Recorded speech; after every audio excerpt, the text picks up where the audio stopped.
Penguin Random House Audio presents The Titanic Survivors Book Club, a novel by Timothy Schaffert. Read for you by Max Meyers. To Rodney. Part 1. 1. I spotted my name again and again on the lists of the dead. Even as the weeks went by and the reports got fixed, my name didn't budge. Lists of those who perished and of those who didn't began to be published only days after the wreck. And for days after that, as facts shifted, a name might slip from one list to the other. People who lived died. People who died lived. But my death stuck to me. I didn't write anybody about it. I didn't ask for any correction. I only waited. In dark moments, I wondered, what if they're right? It became a nightly habit at a corner pub. I'd take my gin with a blast of siphon seltzer, the liveliest cocktail I could think of. Then I'd eyeball the evening edition to take my pulse. Then one night, a few weeks in, my name was nowhere. I kept checking the reports for days after to see if I'd someday show up on the lists of survivors. But I never did. I simply ceased to be. Nonetheless, I know, for as long as my name lingered in the newspapers around the world, people noticed me. Though I'm unknown far and wide, my name is as famous as it is uncommon. And I know exactly what they thought when they saw it. They maybe even muttered it, tried it out on their tongues, performed it.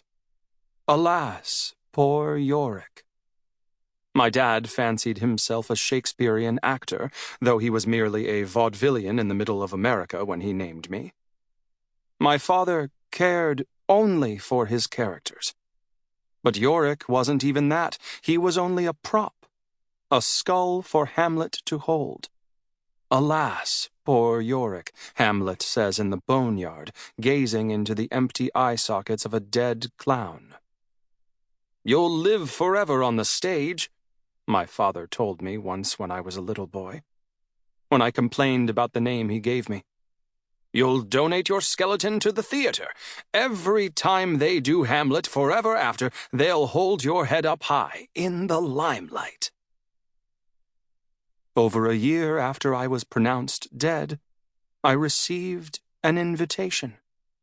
To the Titanic survivor, it said, with only a time and a place, and nothing else. The invitation arrived as a message in a bottle, and the message had been folded into a little paper boat, like those boats that boys and girls fold from newspapers and send drifting in a fountain. I could tell from the odd nature of the note that this was nothing at all official. I wasn't being summoned to an insurance office or called to testify. I'd propped open the bookshop's front door with a fat medical atlas on human anatomy, and there the bottle was, sitting upright in the doorway. I heard it before I saw it, a breeze whistling across the bottle's lip. My shop was full of novels that started this way.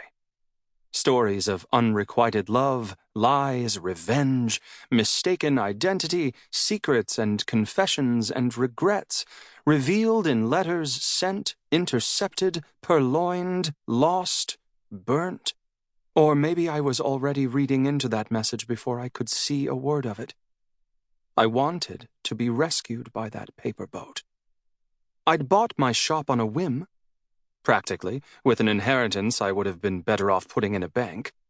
And in the months I'd owned the shop, I'd managed to add far more books to its shelves than I'd sold. Whenever it was quiet, which was most of the time, I swore I could hear the weevils working their jaws, devouring the books from the inside out, eating my every word. After retrieving the bottle, I went to the back of my shop to my workbench built from the shell of an old upright piano. Beneath the lid, Where the hammers and pins had been, I kept my tools and supplies. I'd installed a narrow tabletop over the keys of chipped ivory. I sat on the piano bench, my back to the shop. I went fishing for the message through the bottle's neck with an awl I used for repairing broken spines, but I gave that up quick, and I wrapped the bottle in a square of flocked book cloth and struck it with a mallet. When I opened the deep blue velvet, a midnight sea lay before me. The boat tossed across the glistening waves of shattered glass. I tugged at the boat's sails to unfold the note. Either someone had made a mistake in inviting me, or they'd peeked inside my soul. Because I had survived the Titanic, despite having had both feet on dry land when the ship sank. And that survival had changed the entire direction of my life. By not boarding the ship as planned, I'd put a twist in my own plot. You yourself are a Titanic survivor, you might say, because you didn't board either. You'll say that we're all survivors of tragedy if you look at it the way that I look at it. And there is a truth to that, I suppose. When you hear of a neighbor who stumbled on the stairs to her demise, you eye your own staircase with suspicion. Every step up is a death averted. A train goes off its rails, a girl gets poisoned by a bad oyster, a thug cuts a man's throat in a dark alley. In every instance, it isn't you. You live another day. Your daily paper is full of reports of your own survival. 2. I was only 26, and I looked even younger, but the Titanic wasn't the first time I cheated death.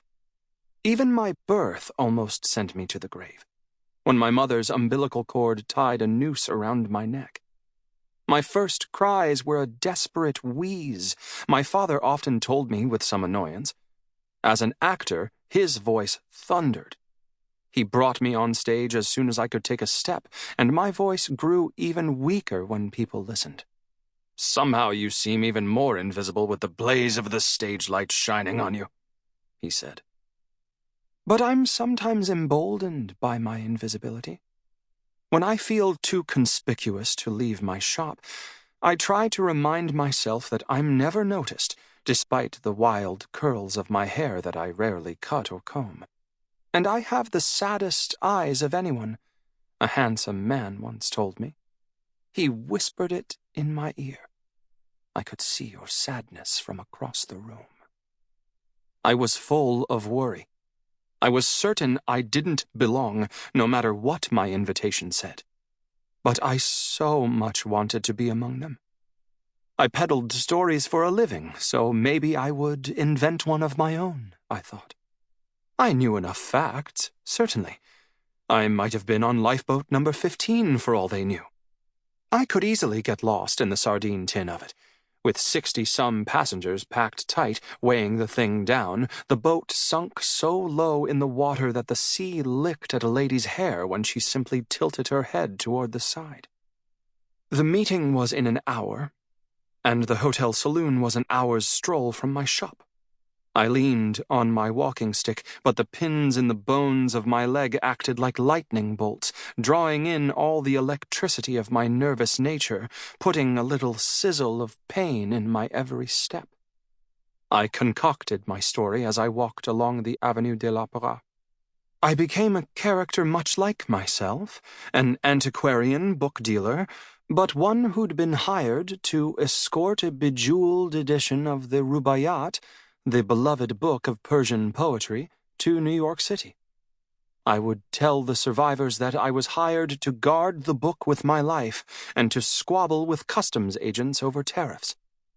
The book itself was not a lie. I read about it in a newsletter for booksellers. This special Rubaiyat was a gaudy thing by some accounts.